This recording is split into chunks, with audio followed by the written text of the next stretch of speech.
While Vigo County schools wrapped up their first day today, some districts around the Wabash Valley have been back for a couple of weeks now. And that means their back-to-school plans have been put to the test. News 10 Bureau Chief Gary Bryan tells us how those plans are working out for Washington Community Schools.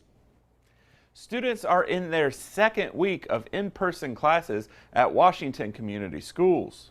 School leaders say that return-to-school plans are working well. Classes started back up on Friday, August 7th. While normally students would hate a return to school on a Friday, this year has been different.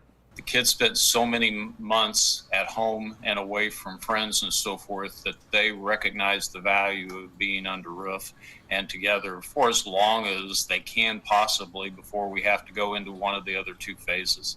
This has resulted in students complying with all the social distancing and mask wearing rules. While many returned to the classroom, about 7% of the student body decided to take the remote learning route. That's really a brand new facet for what we can offer for everyone.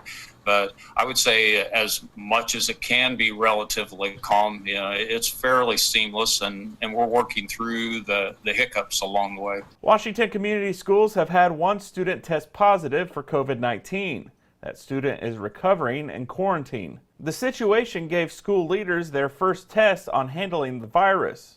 Roach says they worked well with the health department to get things taken care of.